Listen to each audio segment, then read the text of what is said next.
Look, I'm seeing a trend here. Maybe this is what you need to be doing. This is maybe this is your niche. It kind of is.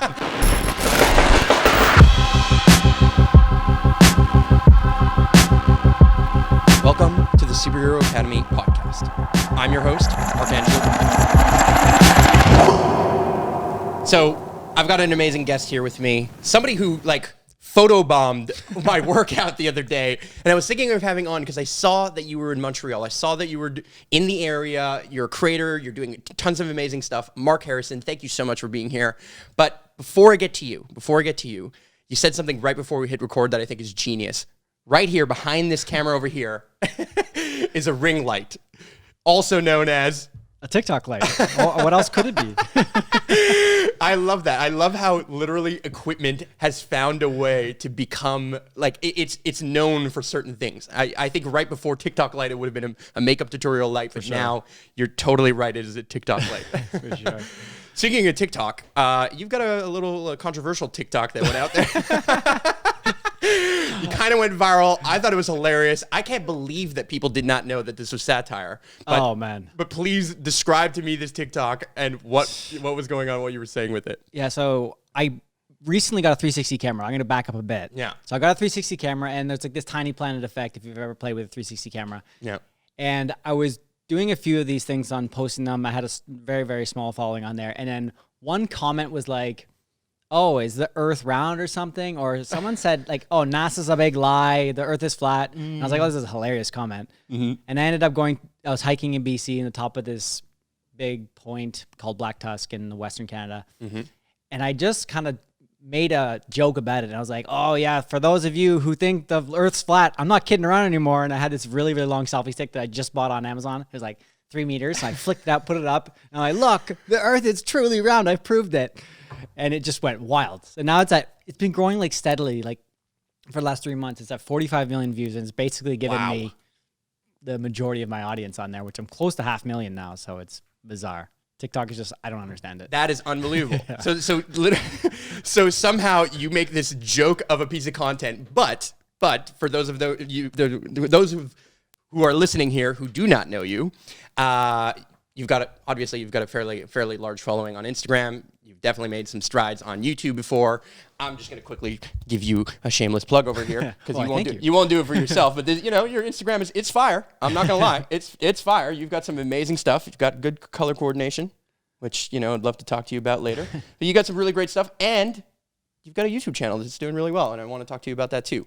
But thank you. Isn't that crazy that as a creator, you could spend all the time in the world going to all the most amazing places, doing all the most crazy things, but then you go somewhere, which basically in your backyard, because you're from BC, correct? I'm from Toronto, but I was living there at the time, yeah. Okay, yeah. So living in BC, in your backyard at the time, basically, and at the end of the day, you go out and make a little joke, and somehow you get 500,000 followers when you've been spending, years doing this on YouTube, years doing this on Instagram? Yeah, so random. You just never know. You just never know. Yeah.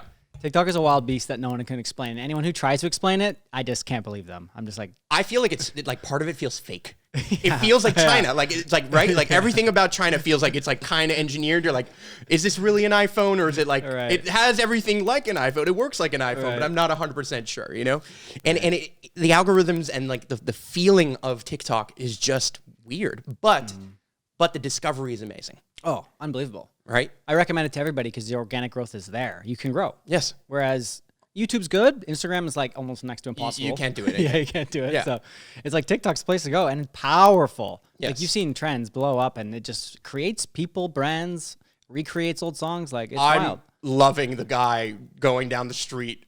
I love that you know exactly what I'm talking about. I didn't even have to say anything. I love the guy.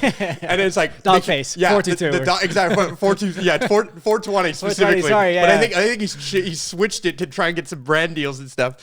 But he constantly hashtags 420 gangsta and then the less or whatever. But that's hilarious. That's hilarious. It's so weird what we find interesting online. Right? I think the comments we see, it's or I think it was also mentioned on Joe Rogan's podcast. It's the 2020 hero we needed. Yeah. Totally. Which I love. I love his backstory. You heard his backstory? No. Apparently his truck broke down that morning. Oh. And then he's just you know what? I got to get to work. So he's skateboarding, grabbed his juice, and we're just you know what? No F's given. And just just cruising to work. And then Ocean Spray bought him a new truck. That I saw, Yeah. which is brilliant. See, that's influencer marketing. You know, that's like brand, deals and making. I mean, you can't buy that kind of campaign. You know what I mean? You can't buy that kind of campaign. You can't buy that juice now. No. Yeah, that's what I mean. Like it's off the shelf. Yeah, I saw that. They have all the other flavors. Cranberry, it gone. It's so crazy how we both know this. You know what I mean? Though, like, isn't it wild that we are so like tapped in to the matrix of what is happening in the content world that you can start naming names right before we started. You start naming, oh, this person's working with Sam Calder. This person's working with this person, and I know who you're talking about because we're just kind of glued to our phones. I mean, would you say that you have an addiction to your phone? Sure. Are you kind of a notification junkie of sorts? I turn all those notifications off. Same. But yes. But the number of pickups is still high. Yes. Oh yeah. The screen time's 5 hours. Would you say that Instagram's the number one app that you use? I have a little prompt that stops me at 2 hours. Okay. So I hit that sometimes. I don't hit it sometimes. But I'm usually around hour and a half a day, 2 hours a day. So yeah, it's a decent amount. Yeah. And is it just on that specific app, or is it like me? It's all my social apps. If I hit a certain amount, then they all kind of blank out. I don't have that. You have that setting? I do have that setting. Nice. Yeah. Nice. I constantly turn it off though. I constantly get to like 15 more minutes, 15 more minutes, Nice 15 snow. more minutes. Yeah. Nice snow off. Yeah, if I'm being 100% honest, that's exactly what happens every single time. But it makes me more conscious in certain moments. I will say, like if I'm laying in bed and that kind of like ping comes up saying you've been on this for an hour and a half, or that's my kind of time limit is an hour and a half. I'm like, oh okay. I'm like, maybe I should like put this down and do something else, Right. So, but I'm actually, of all the social media platforms I actually love the most, YouTube is the one I think that is the most valuable. I just find that, and I say this all the time, but it's the intent is there, right? Like I'm going to YouTube with an intention to learn something specific or to see something specific. In general, I'm watching things that are quite specific, and I find the recommended or the kind of like what plays next or the autoplay keeps the same vein. Yep. Right. Whereas Totally like agree. TikTok is Wild. the ADD wild version, which is great because again we can find new creators like Dogface. Yep. But you're down a rabbit hole. Like an hour later, you're like, what am I doing with my life? And then you just have to go out and do something. you got to escape all screens. Yeah. Yeah. Totally agree though. Like you have, let's call Instagram ADD, TikTok is ADHD. It is very much short form, and it is just quick. Like you barely stay 3 seconds on a video unless it's got you. And then those videos that are longer than 3 seconds, those are the viral ones. They hold that time. But you're right with YouTube, there's a search bar. Yeah. So it's essentially, it's a search engine. Yes. So it's YouTube University. There's so much, there's everything. And the best part from a creator side of things, like of course, is evergreen content. Your content, my content from years is still growing. Yep. And then once you have a base setup, that becomes a passive income. Yep. That kind of takes care of the worry money. You don't have to take the crappy jobs because you've got this little nest kind of monthly. It's nice how they did that. I love that, how the good videos remain good videos and YouTube continues to promote them. So yeah, that's awesome. I love it. Yeah. Well, and there's just room to grow. Like I've discovered creators like a Peter McKinnon, like even a Casey Neistat, well before they went super viral. And I've watched their journey grow, and I know why they grew. Because I'm just obsessed with storytelling, and I'm obsessed with like how things go viral and the mechanics of what that looks like. But I would love to hear two questions. Number one, who's the creator that is really inspiring you right now? Like who's somebody that every time you see their stuff, you're like, damn, I wish I one day might be as good as this person. Because I know every creator has somebody like that. I can tell you mine. Mine for the longest time was Casey Neistat. Then I look at people like Sam Calder or Peter McKinnon, and I'm like, okay, yeah, yeah. I don't think I can ever get something this sharp or beautiful. I can never do B-roll this well. And it's funny because that like sometimes depresses me, but sometimes it fuels me. So I would love to know that. And then I would love to know a little bit about your backstory of like how you became a creator and influencer. Because I saw your first viral video, and I want to get to that at some point. But who's the creator that you're just obsessed with? So not a specific name.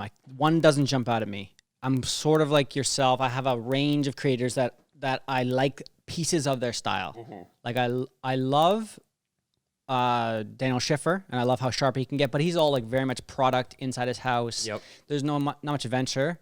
So, but he's like the best at what he does, and I love that, and he's so helpful. So like Peter inspired him to do tutorials. He inspired me to do tutorials. That whole like Toronto creator group. Yep. They're really good. Love them all. Incredible. However, I'm big on travel side. Yeah. So I like the less curated, less professional as like Indigo Traveler. Have you heard of him? Mm-hmm. So he's like raw. Like he doesn't care about cinematics and stuff. Like he's just pick up a camera, tell the craziest stories out there. And I love that. Like that's what I'm aspiring to next is go to the places no one else goes. Yeah. Get those stories that you have never been, well, maybe never been told, but just rare. It's not just the main tourist track. It's really raw experiences. Mongolia, it's not Oman, Rainbow Yemen. Mountain in Peru kind of thing. 'Cause I know you've been there and so have I, right? And like every creator has to go to some of these places, and I get that. But you're now it seems like you're saying you want to go to maybe the off-beaten track a little bit here. For sure. Yeah. And do more, just more adventure, true raw adventure. Like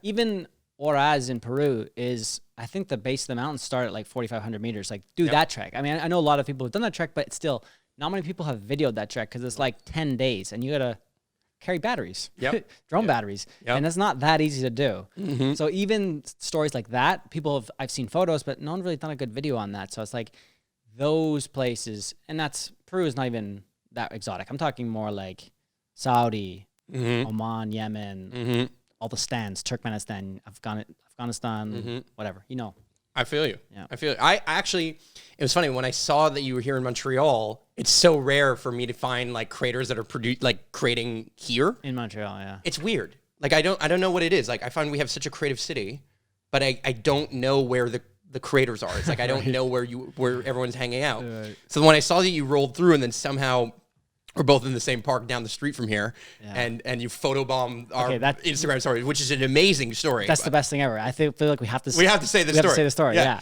Because I see that you're basically in Montreal, you're going through Quebec City, you're hanging out with two beautiful creators. Their names are Lisa Holmesy and Cathy something. We'll bring them up. What the chick is her Instagram. Yeah. She's like super famous in Peru. Yeah. And I think she was dating Lost LeBlanc.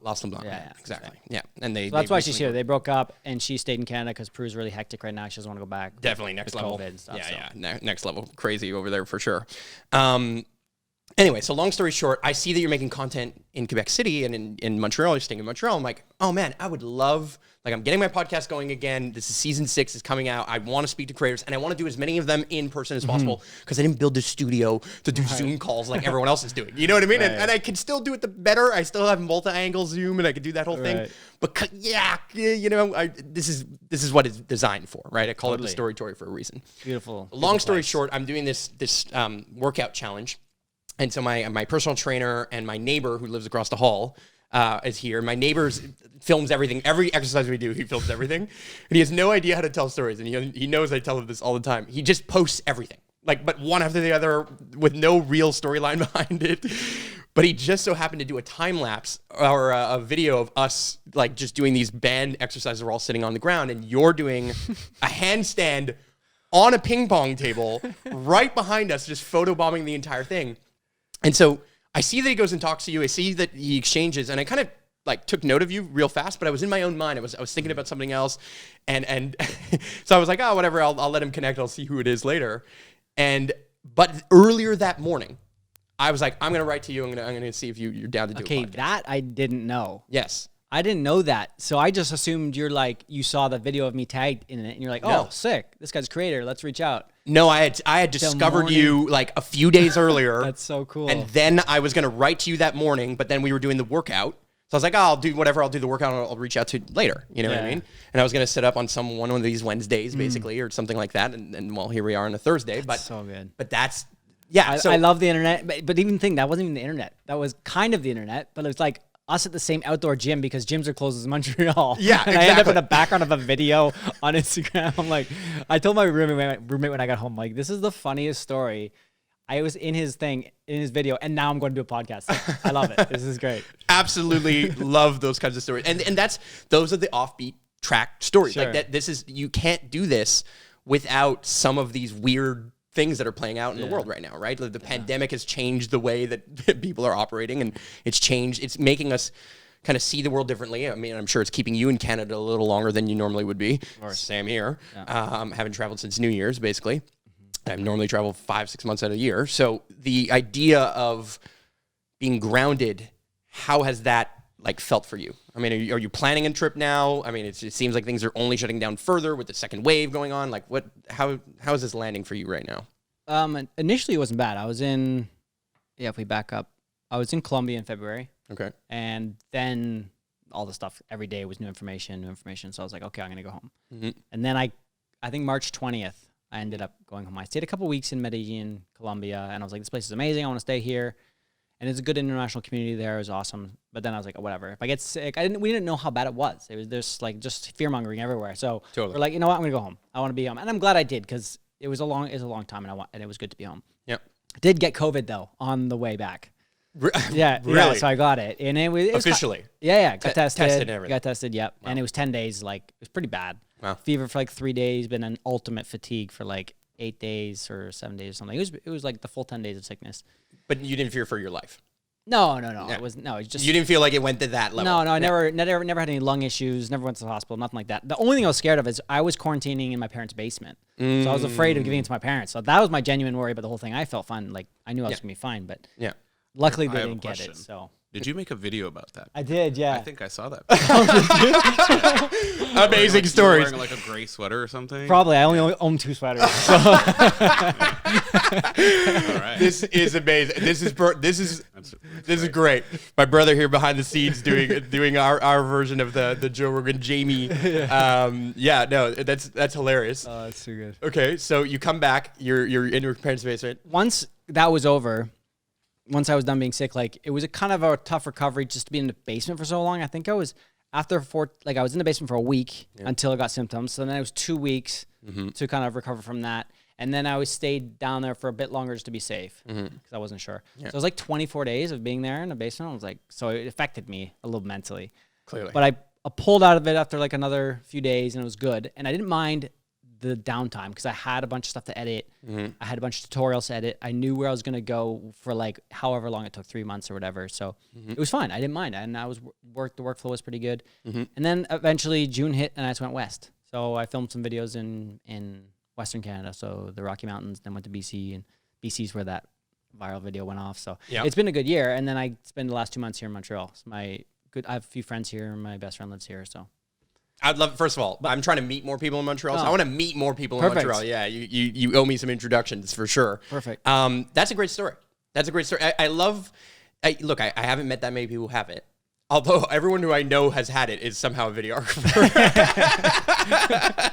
Somehow they're traveling around and they're doing things and they're still trying to hustle in the background. Yeah. With that said, though, I would imagine a huge part of the revenue that you normally make as a creator or as an influencer, I don't know if you like the term, I don't, but I figured you wouldn't. Yeah, as a creator, exactly. Yeah. It's on contracts and that's it. Leave it there. Exactly. I would imagine you got a little bit dinged, though. You must have had a bunch of trips planned. You must have had some things that were planned out for the rest of this year. You would think, but it's actually the opposite. Weirdly. So for tourism boards and tourism agency gigs, yes, those all went away, and I had some good clients, and I actually had one Peru client cancel. So yeah, all that sucks. But as for the YouTube side of things, everybody was very bored during quarantine. Also true. So viewership went way up, and then I did a bunch of Final Cut tutorials on how to edit video, and during quarantine, everybody is wanting to improve their skills or get better at something. Yep. So everyone's flocking towards these videos. Yep. So, and the demographic is a North American audience, which is very much a good RPM for YouTube. Yep. And you get paid well. Yep. So per month, I've never made more money monetization than this year. And then also, it's easier to do ads on YouTube when you're doing tutorials because they fit so well. And you do digital products and it's really hard to do an ad in a travel video. You're like, how can you transition that? It's like, let me tell you about my trip to Kazakhstan or my time in India, and then all of a sudden just ad placement in the middle of a beautiful cinematic. Use stock footage. Yeah, exactly. Yeah, it's probably gonna work. That's so funny. Here, do you want shots as good as me? Well, you can't get them, but at least there's story blocks. No, I'm within Batu Elements. Oh, okay. Sorry, Edvado. I love how there's factions, there's camps, right? Right? It's like, oh, wait, we can't mention those people. All right. We'll bleep that out. No, it doesn't matter. I'm totally joking. No, but that's really, that you're lucky. You're really lucky. I mean, and I say you're lucky, but you're really not lucky because you had done the work. You realized the opportunity, you showed up and you said, hey, what's the pivot? And the pivot is, let me edit the stuff that I have in the bank, which every videographer, every creator has hard drives, and you wake up in cold sweats being like, did I back up the footage? Did I clear that card? Right? I know that that's a reality for you just as much as it is for me. But the capacity for you to just having made that work, done that work, and very specifically, and I love that you mentioned this, on YouTube. On YouTube. But I want to point out something about YouTube. We already said this about Instagram, and we will get to that. But on YouTube, sometimes when you get hundreds of thousands of subscribers, as you have, bring up your channel here, you got lots of amazing videos, right? I went through a bunch, lots of like kind of varied, variations of different stuff. You have one viral video that kind of kicked off a lot of things. But you recently did, for example, a video with Fiverr. And so that's a paid gig, obviously. It's this promoted content or sponsored content. And I just have to ask, how does it feel to have hundreds of thousands of subscribers and then also not be able to fully reach your audience in certain ways? Bizarre, hey? It's just a weird feeling because over the years, it's just shifted. Yes. YouTube is a little bit different. I feel it's more fair-ish. But on Instagram, on Facebook... I mean, I feel like I at one point had, thousands of people viewing Instagram stories, and then boom, I had to hit a cliff. I think I got shadow banned for a while because I maybe said too much about, the pandemic and the Rona, right? I don't even want to say the words anymore sometimes, right? So we're like self-censoring 1984 style. But how does it feel?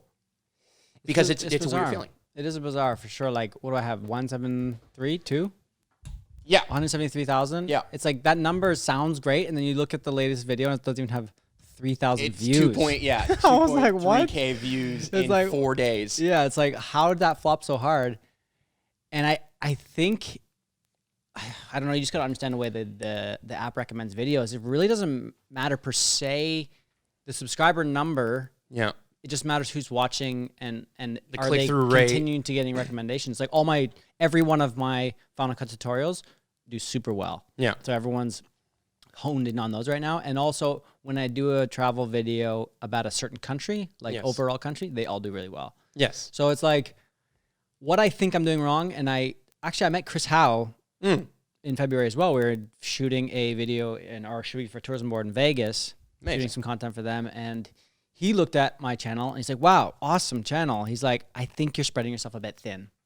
And at the time I was like, yeah, but I just like a lot of things. I just want to do so many things. And I see you doing cool stuff and other people doing cool stuff. And I want to do it all. Yep. And I've learned that the hard way, but it's been reinforced several times. And even through TikTok, actually, is the way I got big was making a flat earth meme and using my 360 camera.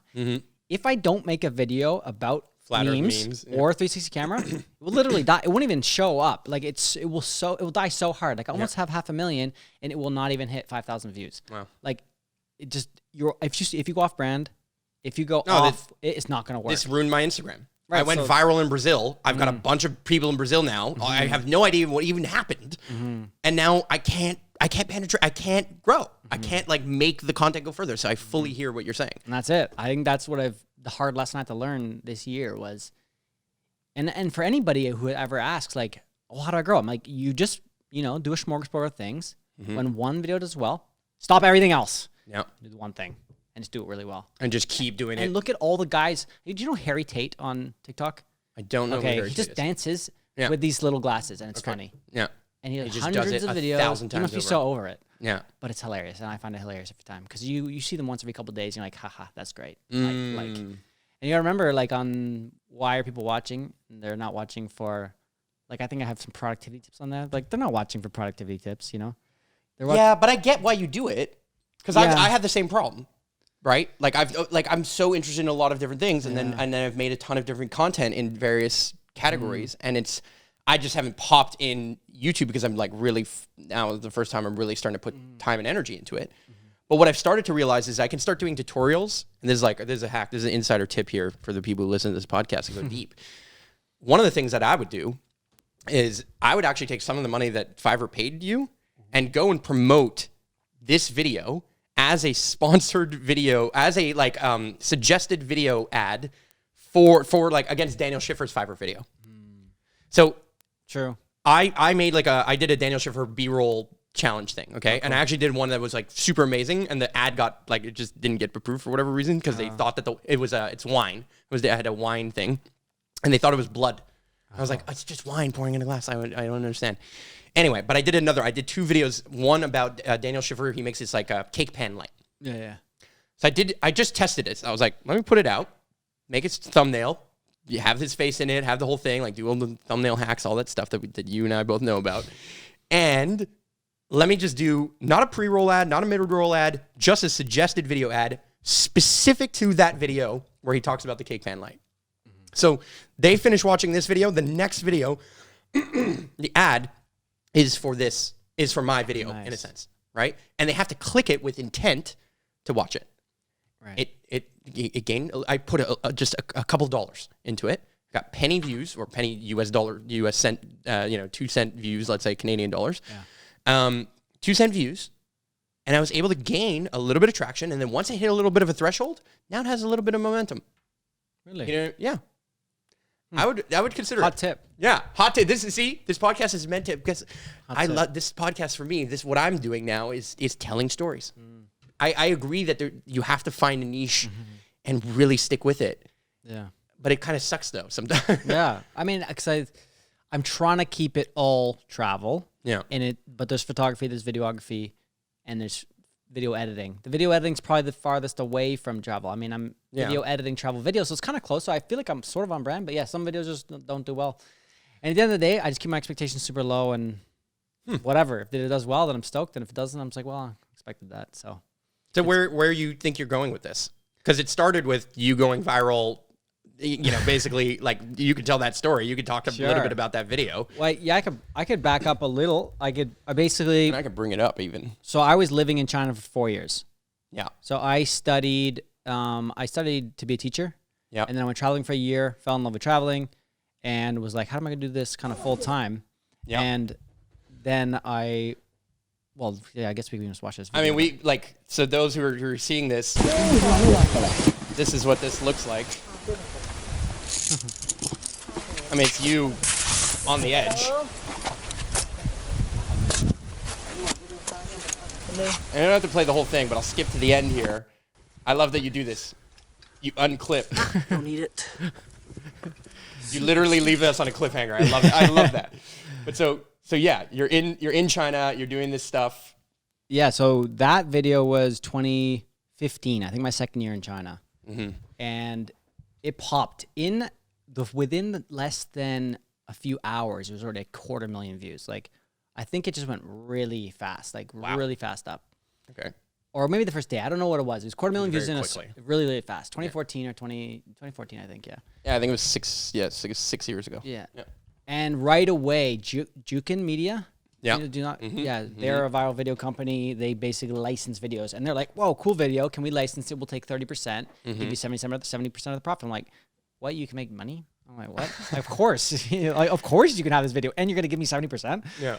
And the money rolled in. Really? Like, I've seen that video on so many news sources all over the world, German, India, everywhere, and all the people are awesome. It's been everywhere. That thing. It's probably hit 1 billion views on my channel. It's only 1 million, but worldwide it's been everywhere, and it's made me well over 10K. Wow. From that, yeah.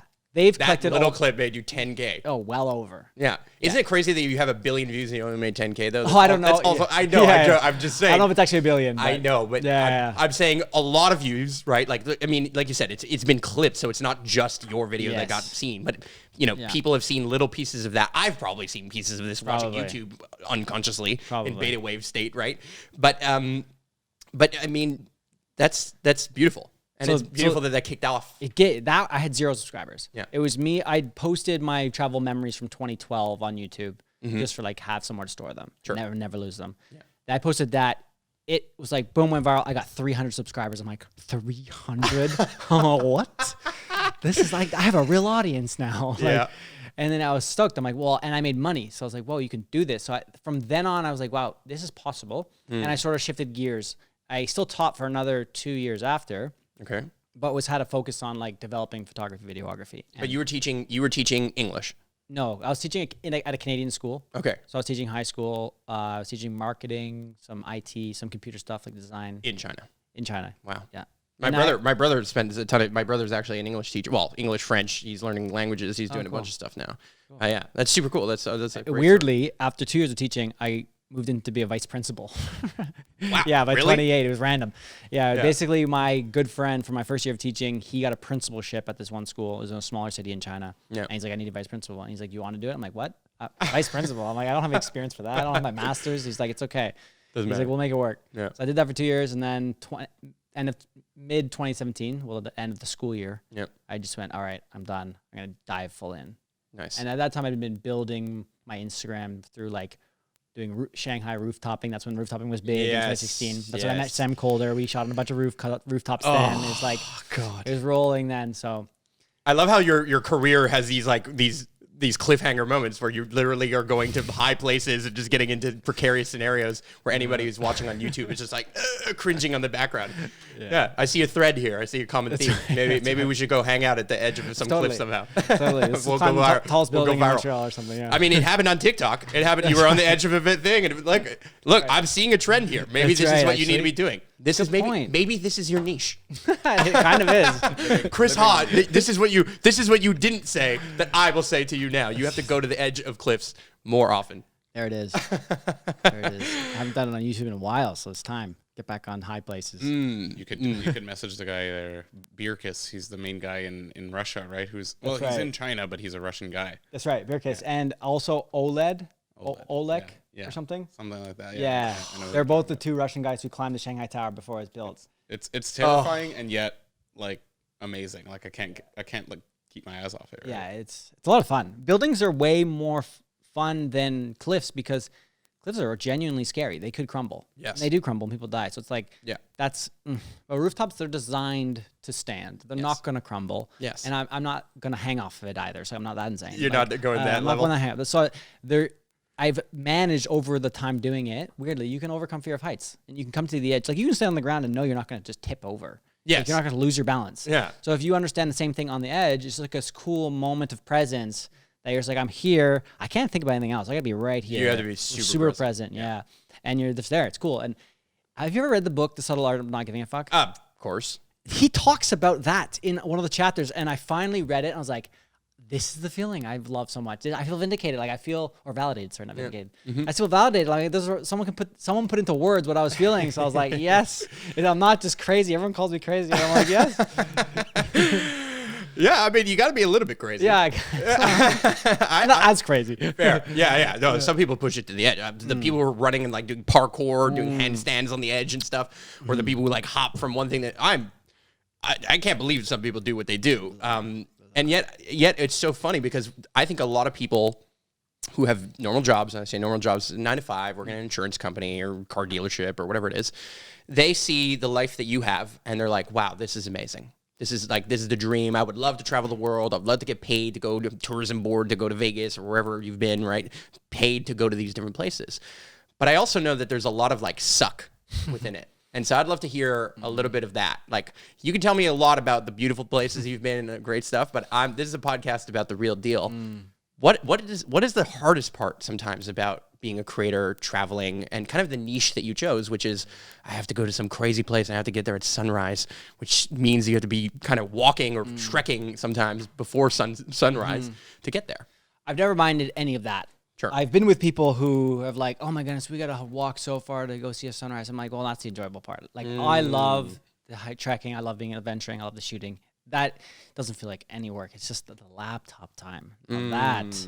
And that's pretty much all week. Every day I've woken up this week and just sat for my laptop and worked all day. Yeah. And it's like, ooh, living the dream. Like, hey, 10 hours a day on my laptop. Like, woohoo. Yeah. And so there is the grind. There's the grind work in it. It's just, it's a necessary evil that happens with anybody who goes after their dream. And if they want the freedom, you got to put in the legwork. And it's a sacrifice you got to make, but it's of course it's worth it. But yeah, there's a bunch of grind work you always got to blast out on the laptops. So yeah, you know how it is. I know exactly how it is, particularly when you're like grinding, crash. You know what I don't work with Premiere. Sorry, no. Touche, my friend. Yeah, touche. Yeah. And you're a Sony guy, right? You have a Sony camera? No, Lumix. You're a Lumix guy. Lumix, yeah. Oh, interesting. Yeah, and soon to be soon to be Canon R5, I think. See, I was waiting. See, this is a Canon 6D Mark II. Okay. And it's because I was just waiting for the R5, and then the overheating. And can you deal with that? Well, you wouldn't be shooting this in 4K 120. That's true. So there's no issue. It's only 4K 120 that overheats. Yeah. So I mean, Have you played with it? You feel like I confident in it? But I have friends who have it, Okay. and they're like, "When do you ever shoot 30 minutes of slow motion?" Yeah. I'm like, "Well, good point." Unless you're like on a safari shooting wildebeests, maybe. Yeah. I'm trying to think of other opportunities. If you're, I just shooting hate that action. it would be like lingering in my mind. It's a thing. That's the thing. It's a thing. And then do you go with the A7S3 Yeah. because of that? But then you sacrifice the photo side. And for me, I would love to have this triple camera setup, but I have 2 bags in my life. Yeah. My clothing bag and my camera bag, and it has to be small. Yeah. So I don't like, as much as I'd love to acquire gear. Yeah. I always getting rid of gear. I'm trying to get smaller. So for me to upgrade from Lumix to Canon is already like, oh my gosh, it's gonna be heavier, bigger lenses, heavy lenses. You don't want to go to definitely don't want to do a 1DX. No chance. Yeah. No chance. Yeah. Just wreck your arm everywhere you go. No chance. Yeah. I can't even have 2 cameras. Like I do have the RX 100, but still I'm gonna get rid of that. Like I gotta be small. So Interesting. I think though I have to go full frame. I just see the full frame look, and I just oh, you absolutely have to go full frame. I know. Without a doubt, you have to do it. I can't even believe that you don't have I a know. full frame. That's I what know, I don't have I'm, one. I'm like, now my content sucks if you're not. If this isn't full frame, you're shooting this on Lumix's. No, not that portrait. Okay. Not that portrait. I'm usually shooting with people who have full frame. So I was about to say, I'm like, some of these are not Lumix's. Because for whatever reason, I can't get around the feeling. I started on Canon. My first camera was a 60D, and then I upgraded. I got the 5D Mark II, Mark III, blah blah blah, and I just can't. I've never enjoyed the digital feel anymore. Like Canon is like, I'm just loyal to Canon at this point, and I've tried. I've had a Sony, I had little things. I have the Lumixes, 2 Lumixes right here, and I just I don't know. I can't fully get behind it. really, Yeah, but it's also because I love the Canon glass. yeah, heavy though. So Yes. heavy. Yes. But yeah, I hear you. Speaking of heavy lenses, I mean, if you're only traveling with one bag, what's the lens? What lenses are you rolling I've with? decided my new kit. All right, let's Right hear now, it. I currently have GH5 with 4 lenses, but they're all pretty light. I have a really crappy telephoto 45-200. Okay. I have a wide angle, which is a 7-14, but full frame 14-28 equivalent. Sure.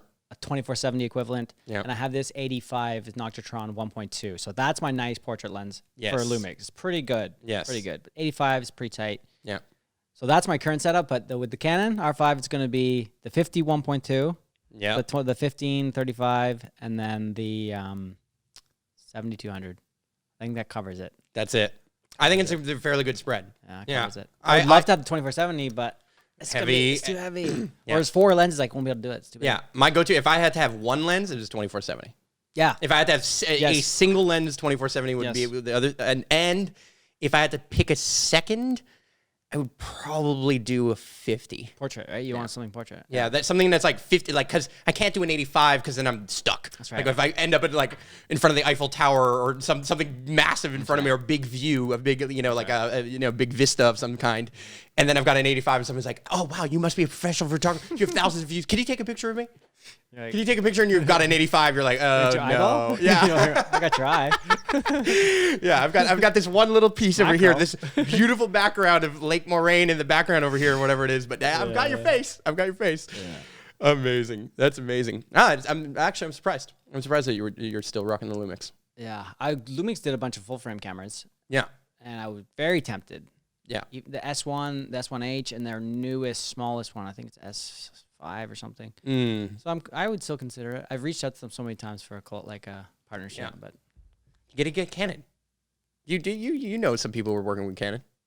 yeah, but They're hard to do. yeah, that's tough. I would go Lumix for sure as well, but Yeah, we'll see. You'll say whichever one hits you up after this podcast.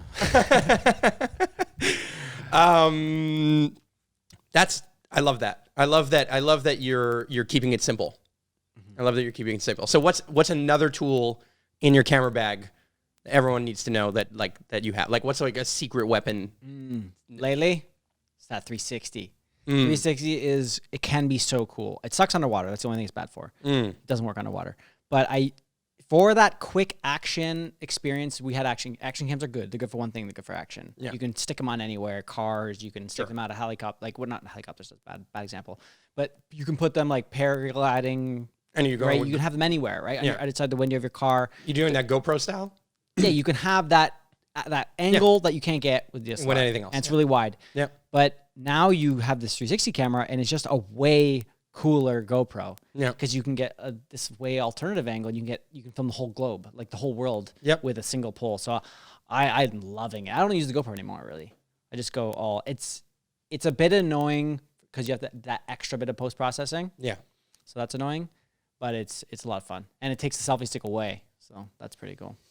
A hot tip, and that's basically what I only use for TikTok now. I was about to say, and now you've got an entire career on TikTok. 360 video. You should forget Mark Harrison. You just go in 360. CEO of 360. I gotta change my bio. Proving the world is round. Yeah, true. I love that. That's hilarious. That's actually a hilarious channel name. Proving the world is round, and you're just going around the world. Look, guys, and just putting up a 360 in the most beautiful of places of all time, but just like doing the most basic and mundane of shots. Tell me that you saw that the Mirror UK newspaper. Oh, you saw that? I 100% saw that in your Instagram stories. Unbelievable. This newspaper reports on my viral video saying, I will have to break this up. Man goes to highest point in Canada to debunk flat earthers. I was like, what? Who got this article green lighted for them to be so disconnected from social media to know that it's just satire? Like, they actually, the publisher who wrote this article, I don't know if we should name the name, but I mean, whoever got. No, we can name the name. The person wrote the article. Yeah, but it's not my fault that they did that. Who wrote it? Chevalier Best. Chevalier Best. Like, they must know so little about TikTok, because it's all memes, basically. It's all jokes. Yeah. That they thought I'm genuinely trying to stick my selfie stick into space. Yeah. To prove that the Earth is a globe. Like, and come you on. Clearly have a 360 camera at the end of the selfie stick. Yeah, that's right. And beyond But the that, highest point in BC, and here you go. I'm just gonna selfie play stick that reaches up into the atmosphere. This is my final test to show you, just in fact, that the Earth is truly round. No more jokes now, guys. What's it like up there? The air is so thin. Oh, Way out there. love this. But I love that you had to go. Did you like do this later on TikTok? That you went back and put a hashtag that said like clearly it's a joke, or there was like some equivalent hashtag you put something. I think I might have put, yes, it's a joke. And hashtag. Yes, it's a joke. You can't adjust your captions after on TikTok. You're right. You cannot adjust them So on Instagram. it was actually in there it. originally. Right. In the caption. It wasn't an edit. Yes, it's You're a right. joke. It's not an edit on TikTok. Yeah, you right. can't. Yeah. Wow. And that article still got green lighted. I mean, they're starving. It's 2020 when they're starving for that much content. But that's crazy though, because it's like you have Joe Biden and Trump debating. Like, there's so many crazy things that people could be talking about. That's what they're going with. But it's because you know what it is. What it is not even that they're starving. It's that they understand, just like you and I are starting to understand more and more about the creator spaces. There are certain things that just go viral. There are certain topics, like, look, it's not for nothing that I asked you, are you a Sony guy? And like, tell me what camera's in your bag. No, because I know that people who follow you want to know some stuff. I know that content, if I clip that and put it and send it to you and you share it on your Instagram stories, that I can get some lift on it. Yeah. Right? You and I both know that. That's a good point, actually, because weirdly, the dog face video, which is like so global, I think has the same number of views. Yes. So I guess they look at it and be like, oh, people know this. Yes. Let's just post it. Let's post it, and let's go into a topic that they know the comments are going to rage. Yeah. It's gonna be like, no, the Earth is flat. No. They're as long as they can galvanize a small group of people, you can make enough money off those eyeballs. I guess, yeah. And it's so. I hate that that's the state of media. I hate that that's the state of journalism, quote unquote. Right? I know. I mean, it's just, but that's where we're at. That's where we're at. You know what I mean? This is the tabloid life that and famous people have known this forever. Right, the world of movies and stars and TV, personalities, that kind of stuff. But now in the new world of, you can go viral all of a sudden and have 500,000 followers because of a flat Earth video, a flat Earth joke. That it's a very interesting thing that we king make and queen make through social media in a way that's just so different than we've never lived in a period of history that this is the truth. Pretty wild. Yeah, yeah. I used to look, funny segue from this. is I used to look at that, like, let's call that TikTok, or my TikTok, an overnight success. We can call it that. It definitely is. Yeah, so we can call it that. And I used to look at people like that and be like, what? Like, such a one-hit wonder, like, so lucky that one video went off. Yeah. And it's like, that's so unfair. Why won't my videos go off? And I'd always do that. I'm like, this is never going to happen. And it didn't really ever happen on Instagram. I never had a viral thing. It just kind of, grinded out, collabed with people, worked on it, and et cetera, et cetera. Right collabs. And you put out good stuff. At the end of the day, it's all about putting out good content. But I went to a speech in Belfast, and Peter McKinnon was speaking there. I saw his vlog of that speech. Oh, okay. I've Yeah. said speech, yes. And because his story is very similar on YouTube. I think it's 2017. He released 5 camera hacks. Yep. And it popped. Yeah, I think it's 8 camera hacks. 8? If I'm not right. Okay. Yeah, maybe it's 5. Some hacks. Yeah, and I know exactly. And it Yes, popped. Right? it It's his popped, first yeah. video. And We all saw it. We all, 100% of us all saw it. we all Any saw it. creator, it's a lens knife. with a knife. Yeah. We've all seen the thumbnail. It. Everyone's watching this has seen it. Totally. And people are like, what the heck? Like, how did you get so lucky that the very first video you posted to YouTube popped and you're a sensation? Yeah. And he did this speech. He's a really good public speaker. Super introvert, by the way. Super introvert. Have you ever met him? I haven't. I would love to. Really awkward. Yeah. And I want to I want to participate. I've got a different Yeah. talent than most of you guys, but I could bring a lot to the table. Yeah, like, I mean, I'm not, I don't really I know him. I know. I get But it. I know Jesse and Chris, but don't know him very well. Yeah. I know Alan, but yeah, Because he's an introvert. but yeah, continue so I down tried that to chat road. with him, and it was just like he's quite introverted. But then once he gets on stage or gets on the camera, Yeah, he it's lights like up. boom, and Yeah. he's flawless. He's amazing. So he did this speech, and his speech was basically like, people always say to me, "Must be nice." Had this viral video, must be nice.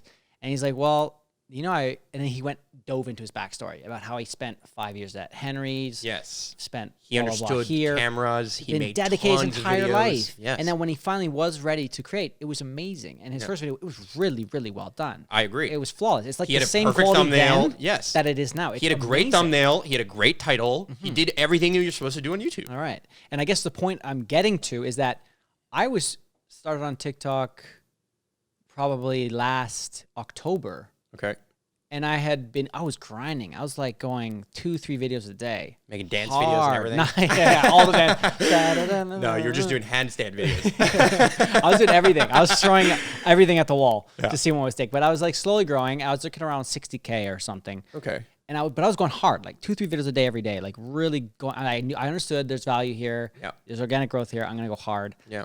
And my friend Jordan Tuwali, I'm not sure if you've heard of him. He also dove in. He's at like 1.7 on TikTok now. Like really, he's quite successful on it. Wow. So I was like, I see the value. I'm gonna go hard. And then I already posted so many videos until that one went off. And I put in a ton of work. Is basically all I'm saying.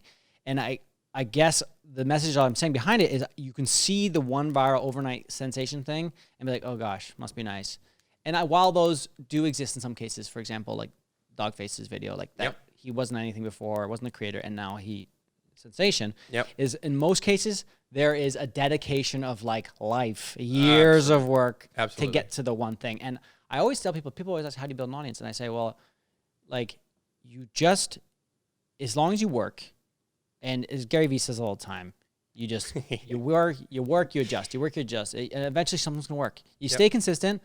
You be entertaining, you provide education, or one of those two things. Entertaining or education, people are gonna come. Eventually, people are gonna come. Because you have to be good at something. People are gonna come. That's all I ever say. But I think the consistency thing is underlooked, and you kind of glossed over it earlier. Where it's like, oh, you should have to, it's really just about putting out really great content. And you kind of said that like really under the cuff a little bit, but that's really what it is.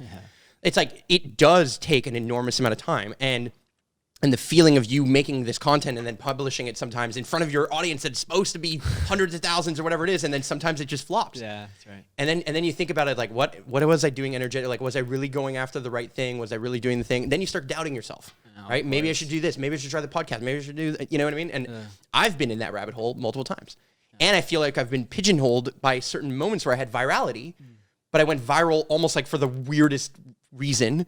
So then that audience wasn't fully baked to me. They were baked to some meme or some video that I made. Oh, or some virality. Exactly. Blessing and a curse. Absolutely. A blessing and a curse. Exactly.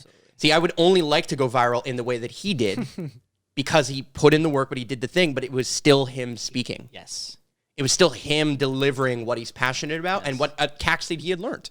Which are all, by the way, they were reasonably cool hacks. Like, they were good ideas. You know what I mean? I'm not sure I would do all of them. Minus the Vaseline one, but yes. Agree. I was exactly going to say that exact thing. But I love that we've all seen the same videos, though. This is back to where I started with this podcast. But that capacity to dedicate yourself to a craft, understand that craft, and then kind of say, this is what I want to do and go all in. If I'm really honest, I've been scared in a way to do that because for the longest time I had a team. For the longest time I had a bunch of people who were like working with me and their kind of salaries or their work was kind of dependent on some of my work and the connections I had. And for the longest time I didn't think I was good enough. I didn't think that my content felt in any way, shape, or form like I was good enough. And that's a real feeling that I think even the biggest of creators, even people like me who do reach lots of people here and there, right? Not all the time, less people than probably most people think in certain scenarios. But the reality is that we can reach a lot of people, but it actually requires you to energetically align yourself with, am I making the best amount of content? Am I doing it consistently? And am I showing up consistently and bravely to do it over and over and over and over again? Yeah. It's absolutely fact. Absolutely facts. Yeah. And do you love it? I mean, I've learned that one. I've seen that one so many times. Some people going after like the wrong purpose. Like they're going after the views or going after the growth, etc. And it's like, well, at the end of the day, like if I never got any audience and never got any money, but I ended up traveling for 3 years, dream come true. Yeah. The dream was only ever to just experience more culture, more of the world, more landscapes, and learn about the world, because ultimately that's what I loved. And this medium just allowed me to do that for a longer period of time because it makes money. Yeah. But if it's so aligned with what you love, then who cares? Like I don't care if I make no money, because then I've just done something so amazing. It's just amazing bonus that and there's thousands of ways of doing that. You know, like I love the way you're doing it, and I'm kind of doing it in that way too. I'm doing it. I get paid based on what I know, and so it's less the content I create, but it's more like my understanding of content, and I can tell you how to make the most amazing content sometimes, but I feel like I can't do it for myself in certain moments, and that's not true. I've made tons of great content, and I look at somebody like my brother, and I say this because I actually admire him in many ways. He goes out and he was in Medellin, you know, he goes to Colombia, he travels the world. He's here for the longest time. He's been here for years because of the Rona, of course. But he traveled the world and he did it on a dime of a budget, finding ways to stay in different people's houses, couch surfing, or doing all these different things. Because there's 1,001 ways for you to live the dream. Oh yeah. But I think a lot of people don't have the bravery to live it, and a lot of people psych themselves out, get too caught up in their own mind, and even the people who have an enormous amount of talent, I've noticed, can have that same feeling and can feel inadequate in certain moments in the way that they do those things. And I think it's important as creators to acknowledge that to smaller creators or aspiring creators, saying, hey, like it is a grind. It's not always as glamorous as it looks. And if you love the process, and this is Gary Vee quote, if you love the process, you'll find a way. You'll find a way, you'll pop, and you'll have your overnight success moment like Gary did with his Monday morning video or whatever, right? Like, and you know, the way he came out with that. But I love that he had documented his entire journey. Yeah. And that's so true. It's so nice. That's what I love. Well, that's where you have the key word, right? Which is, it's about the journey, not the destination. And it's kind of one of those cheesy lines that people say, but because people don't truly understand that you're not supposed to be doing it for the money. You're not supposed to be doing it for anything other than the fact that this is what you enjoy doing. Yeah. And if you're doing it for the right reason, therefore you're doing the thing. You're living the dream. And this podcast for me is exactly that. Perfect. You know what I mean? Like it's one of the things I want to do. I do want to travel a little bit more. I do want to do some stuff, but I know that the job that I have in that is not to be the videographer so much as it is to be like, I know how to deal with brands. I know how to deal with, I know how to build a team. I know how to build and coordinate orchestrate an entire campaign that can go absolutely viral 10 times over. And I really know it down to the detail of like I said, I can take that Fiverr video that you did that's 2.3K views in 4 days, which I know you're like, fuck. Like, you know what I mean? Because you want the gig with Fiverr again. Of course. Right? Yeah, and I know how to deal with that. And because it's Daniel Schiffer's top video ever. Yes, which is exactly. It's I'm a like, raging. what? It's a yeah. How did this happen? He did the exact same thing. I copied it. I did something similar. Yeah, I mean, look, I saw it and thought the exact same thing. I was like, oh, I see what you went for. I see how you did it, and I felt like shit. I understand. It's like I understand. Sometimes you do all the work and it just doesn't work out, and sometimes you do all the work and it completely works out. It does, yeah. And I think your career, and I think every creator's career in a weird way has some moments of those exact things. Yeah. We all sometimes fall flat on our face, and we all sometimes have these moments of explosive growth because you could be at the edge of a cliff somewhere and make a joke, or you could be in your studio and make the perfect video, and one statistically should do better than the other, but realistically, sometimes it's not the way it plays out. That's what makes it so exciting, actually. Yeah, because you don't know, and it's just random, and something pops, and it makes it that much cooler for sure. Absolutely. Well, dude, I really appreciate you coming out. I really appreciate you, first of all, being in my hometown here in Montreal. It's awesome, always awesome to see creators roll through. I'm going to leave you with the last question. Is there a piece of advice that somebody who's listening to this, is there something that you just want to share, something we haven't covered, a question you even have for me, whatever it is that you want to end this podcast on? And of course, if you want shameless plugs around that kind of stuff, you can say whatever you want to say. But ladies and gentlemen, if you made it all the way here, you know where the links are. You know where things are. You've watched enough YouTube content in the world that's right. to figure this out. No shameless plug needed. Yeah. I've already had plenty of those this podcast. Thanks. But anything you want to leave with? I was going to ask you. Hit me up with anything you want. I was going to ask you how long you have been, Great. I guess, because you've been you said you're behind the scenes a lot of the time, working with brands, working with agencies, like companies to build other brands, agencies, etc. Yeah. How long have you been doing that? I would say that I started picking up a camera in 2011 was the first time I ever got my 60D, I believe. And I really bought the camera to give to a friend who I saw was really talented at video. And I just saw the power. I saw the power of the magic wand of a camera, but I didn't understand it yet. And then I wanted to learn it, and I started learning it over time. And they went to YouTube University as well, like everyone else, and saw the Peter McKinnon videos and those kinds of things in 2017, of course. But I really started getting obsessed with building community for a long time. And what my initial success, my biggest thing that kind of popped and is still popping today, I was literally on the farm today, is I walked out in the middle of a GMO corn and soya field and I planted a tree, and that's when I started Instagram. Nice. I made my first Instagram picture is me on a tractor. And I had never driven a tractor. This is the first time I've ever was on a tractor. And it was my own tractor. Nice. And I was just learning about farming, and I was building a movement at that moment. And what happened is I made all the right moves, but I made all the wrong moves from the longevity of that short term. Because I had built this brand and it started going viral. We made a brand, we went viral immediately. I started making memes.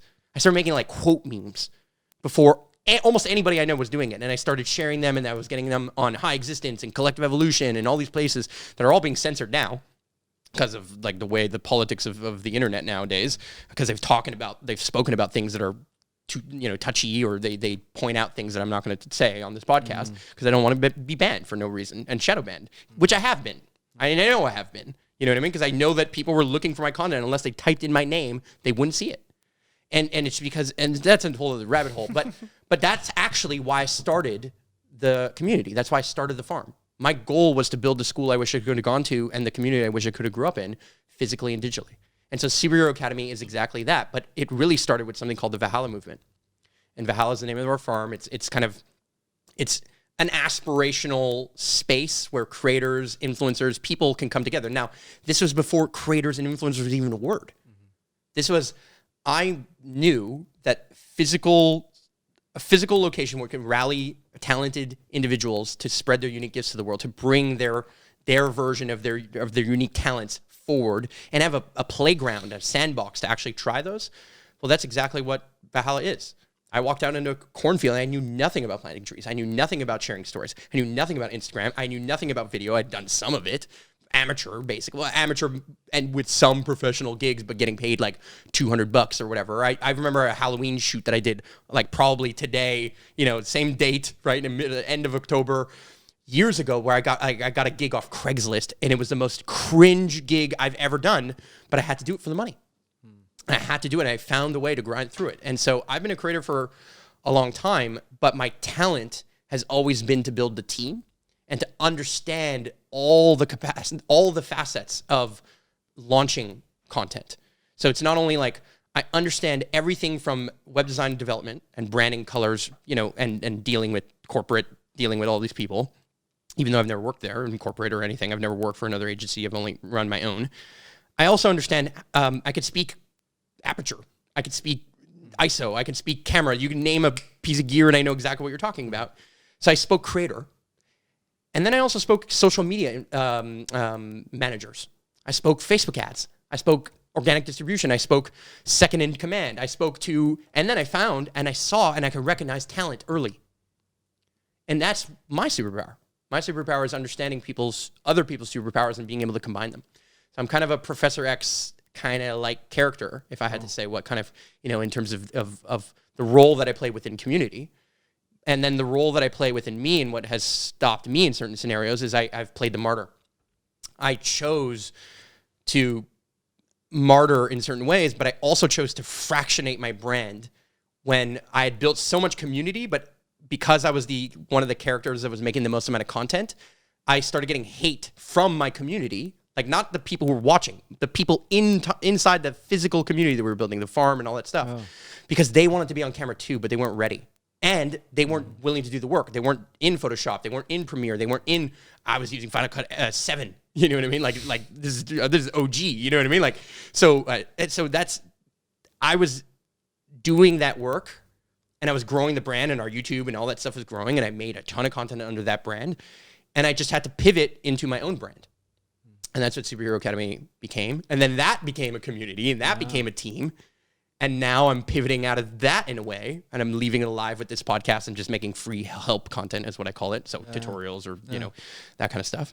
And I'm really pivoting into saying, no, I'm here now I want to build a community, but play the role, but step into it as myself, Marc Angelo. Nice. You know what I mean? That's kind of cool backstory. Yeah, that's nice in a nutshell. Yeah. And I think you really hit on the point I was really mulling over at the end when you asked me, you're like, what's one thing you want to leave on? And you talked so much about community and building community, and I can clearly see your strength in that. Like it's very evident, and that you reached out, you were going to reach out anyways, and you know how to connect. And I guess that's the thing I've learned, that it sounds ultra cliche, but it's in every industry, regardless of whether you're in social media or if you're in law or if you're in general contracting. It doesn't really matter. And we talked about talent as well. It doesn't matter what you know. You don't have to be the best. Yep. It's all about networking. It's not what you know, it's who you know. And that gets you to the cool places because people have different skill sets than you. You're good at something, they're good at something else. You come together, you make something amazing. It's not what you know, it's who you know. And I know it's a burnt out cliche point, but it is. I want to echo it, and I love to bring it to farming. This is what I learned through farming, is that everything is an ecosystem. And if I could treat everything like an ecosystem, I could treat everything from a long-term perspective, then I understand that I don't have to go viral. And in fact, virality is not what I want. And I've gone viral. Yeah. I have millions of followers. I own multiple Facebook pages, none of which you know the name of, and it does. But you've seen 100%. You've seen my work. Nice. You've seen videos I've created that have gone super viral.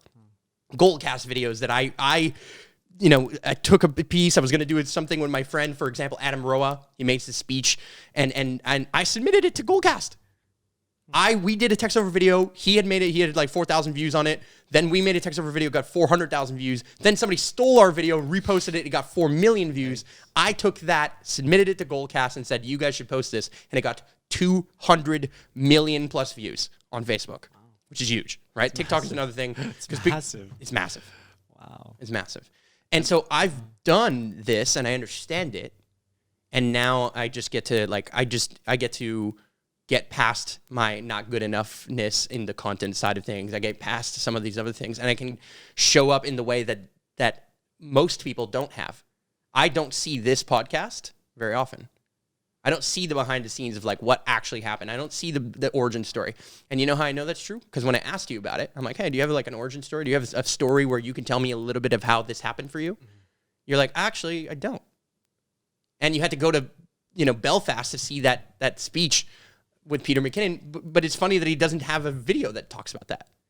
You know what I mean? Like, because I know that that's true. I know that conversation happens, and it's just interesting to have a format where you can have a candid conversation, right? In that way that normally we have behind the scenes, but it's great to have on camera, let's say. But it is an ecosystem, and I love. You're 100% right, and that's what I'm. And now I just need to focus. And that's what other people, if you're at home and you're watching this, focus. Like, take the time to isolate. That's what I learned from Sam Colder, the last video I published on Instagram. Take the time to, like, really think about who you are, what the message you want to say is, what do you really want to do, and then can you do the work, put in the 10,000 hours if you want to call it that, right? And can you focus? Can you find the people who are doing it, who have walked this path before you, and can you reach out and provide value or share something? And this podcast is a way that I can provide value. Yep. I'm looking for an editor. We'll talk about that, actually. We should really talk about it. Okay. Yeah. Thank you so much, man. Thank you so much for coming. Thank you so much for having me. Absolutely. It's been awesome. It was great. It was a great podcast.